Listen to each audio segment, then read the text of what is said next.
என் பேர் மகா. நான் கிராமிய பாடகியாக இருக்கேன். இப்போ வந்து எனக்கு வந்து என்ன பிரச்சனை அப்படின்னா, நான் வந்து ஒரு 80 லட்ச ரூபா என்னை வந்து புருஷன் பொண்டாட்டி 2 பேரும் சேர்ந்து ஏமாற்றி என்னட்டேருந்து பணத்தை பறிச்சிருக்காங்க. எனக்கு வந்து அம்மா அப்பா கிடையாது, எந்த ரிலேஷனும் கிடையாது. நான் இண்டிவிஜுவலாக தனியாக தான் நான் இருக்கேன். அவங்க வந்து எப்படின்னா, என்னோடய யூடியூப் சேனல் வந்து அவங்க தான் ரன் பண்ணிகிட்ருக்காங்க. அவங்களும் ஒரு மாவீரன் மீடியா, கேஜி மீடியா அப்படின்னு அவங்களும் ஒரு மீடியா வச்சு நடத்திட்டுருக்காங்க.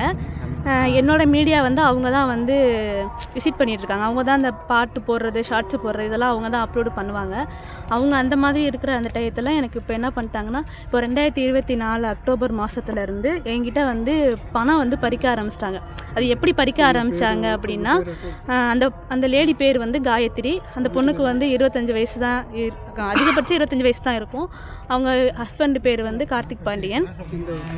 அவங்க வந்து கொசலாக்குடி அரிமலை ரோடு பக்கத்தில் அவங்க கொசலாக்குடி. அவங்க இப்போ அவங்க வந்து அந்த காயத்ரியும் அவங்க ஹஸ்பண்டும் என்ன பண்ணுறாங்க அப்படின்னா, இந்த மாதிரி என்னோடய சேனலை பார்க்கும்போது யூடியூப்பை வந்து யாரோ ஒருத்தவங்க ஹேக் பண்ணுறாங்க, அதனால் நீ ஒரு 3 லட்ச ரூபா பணம் கொடு, அந்த பணத்தை வச்சு நான் வந்து சரி பண்ணிடுறேன் அப்படின்னு சொல்கிறாங்க. இதை நீ எப்படி சரி பண்ணுவேன்னு அப்படின்னு அவங்கள்ட்ட கொஸ்டின் பண்ணும்போது அவங்க சொல்கிறாங்க, இந்த மாதிரி என்னோடய அண்ணன் ஒருத்தவங்க க்ரைமில் வேலை பார்க்குறாங்க, அவங்கக்கிட்ட அந்த பணத்தை கொடுத்து நான் சரி பண்ணிடுவேன், அவங்கள்ட்ட தான் நான் எல்லா ஐடியாவும் கேட்டிருக்கேன் அப்படின்னு சொல்லி க்ரைமை வந்து மென்ஷன் பண்ணுறாங்க.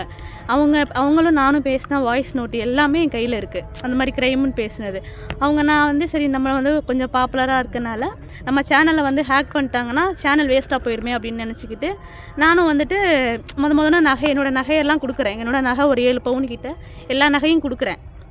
அதை வந்து அவங்க பேர்லேயே அடகு வச்சு அந்த பணத்தை வந்து அவங்க அங்கே கொடுத்துறாங்கன்னா அதை நான் கண்ணால் பார்த்ததில்லை. இந்த மாதிரி சொல்லுவாங்க, இந்த மாதிரி நான் வந்து இந்த மாதிரி அந்த க்ரைமில் பார்க்குறதுக்கு வந்து நான் வந்து கொடுத்துருக்கேன்.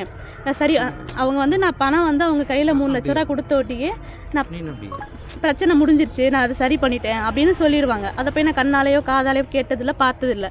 அவங்களும் அந்த பொண்ணும் நானும் ஃபோனில் பேசிக்குவோம், அது மட்டும்தான். அதுக்கான எல்லா ப்ரூஃபும் இருக்குது.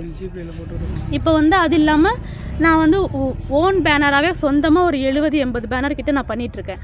எனக்கு வந்து என்னோட அந்த ஒரு பேனருக்குமே கிட்டத்தட்ட ஒரு 40 to 50,000 வரையும் எனக்கு வந்து அமௌண்ட் இருக்கும். மேக்ஸிமம் வந்து எனக்கு என்னோடய ஜிபே வந்து நான் யூஸ் பண்ண கிடையாது, எனக்கு ஜிபே கிடையாது. ஜிபே யூஸ் பண்ணதுனால அந்த பொண்ணோட ஜிபேயில் தான் அட்வான்ஸ் பார்ட்டிக்காரங்க வந்து அந்த பார்ட்டிக்காரங்க வந்து அந்த பிள்ளைய வந்து அந்த பார்ட்டிக்காரங்கெல்லாம் வந்து என்னோட ஜிபேக்கு வந்து போட சொல்லு அப்படின்னு சொல்லி முதன்னு சொல்கிறாங்க. அந்த மாதிரி சொல்லவும் எல்லாம் பார்ட்டிக்காரங்க வந்து அவங்களுக்கு தான் அட்வான்ஸ்லாம் போடுவாங்க.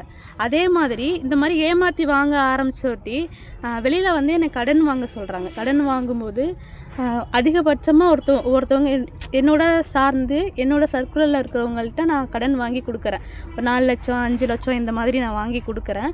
வாங்கி கொடுக்க முடியாத பட்சத்தில் அவங்க வந்து ஒரு பேர் சொல்லி அவங்க பக்கத்து நான் இவங்கள்ட்ட வாங்கி தரேன், இந்த காசை நீ அடைச்சிரு, இந்த மாதிரியே ஏமாற்றி கிட்டத்தட்ட 80 லட்ச ரூபா என்னை வந்து மோசம் பண்ணியிருக்காங்க.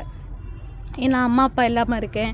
இப்போ வந்து கடன்காரங்க வந்து ரொம்ப ப்ரெஷர் கொடுக்க ஆரம்பிச்சிட்டாங்க. நைட்டு பகலுமா ஃபோன் பண்ண ஆரம்பிச்சிட்டாங்க, ரொம்ப தொந்தரவு பண்ண ஆரம்பிச்சிட்டாங்க.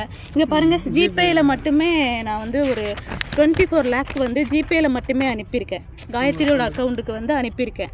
ஆனால் அவங்க வந்து ஸ்டேட்மெண்ட் கொடுத்துருக்காங்க. ஸ்டேட்மெண்ட்டில் அவங்க காயத்ரியோட ஸ்டேட்மெண்ட்டில் எப்படி இருக்குன்னா, நாங்கள் இப்போ 1 லட்ச ரூபா வாங்கி காயத்ரிக்கு போட்டு விட்றோம் அப்படின்னா அந்த காசு அப்படியே அவங்க கார்த்திக் பாண்டியன் அவங்க புருஷனுக்கு தான் மாறுது. என்கிட்ட ஃப்ராடு பண்ணி தான் வாங்குறாங்க. இந்த காசு வந்து இந்த க்ரைமில் அடைக்கணும் அப்படின்னு தான் வாங்குறாங்க. கேட்டப்போ வந்து நீ உன்னால் என்ன பண்ண முடியும், உங்ககிட்ட என்ன ப்ரூஃப் இருக்குது?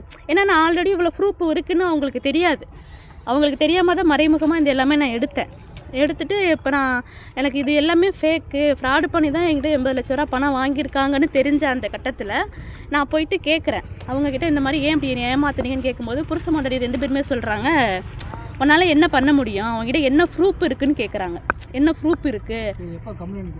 நாங்கள் ஆகஸ்ட் மாதமே நான் கம்ப்ளைண்ட் கொடுத்துட்டேன். நான் ஃபஸ்ட்டு டவுன் ஸ்டேஷனில் கொடுத்தேன், அதுக்கப்புறம் வந்துட்டு எஸ்பி சார்கிட்ட மனு கொடுத்தேன். அதுக்கு இப்போ தான் வந்து விசாரிச்சிட்ருக்காங்க. ஃபஸ்ட்டு வந்து ஒரு 2 சார் விசாரித்தாங்க. 2 சார் விசாரிக்கும் போதுமே அவங்க வந்து தெளிவான ரெஸ்பான்ஸ் இல்லை. ஏன்னா எனக்கு கடன்காரங்க ரொம்ப ப்ரெஷர் பண்ணிட்டாங்க. இப்போ தான் மேம் வந்து விசாரிச்சிட்ருக்காங்க. என்ன நடவடிக்கை எடுக்கணும்னா, கடன்காரங்க என்னை ரொம்ப தொல்லைப்படுத்துறாங்க. நான் 40 லட்ச ரூபா கடன் மட்டுமே வாங்கியிருக்கேன். நான் கடன் அடைக்கணும். நான் வந்து எந்த ப்ரெஷரும் இல்லாம நிம்மதியா வாழணும். என்னோட பணம் ரெக்கவர் பண்ணி குடுக்கணும்.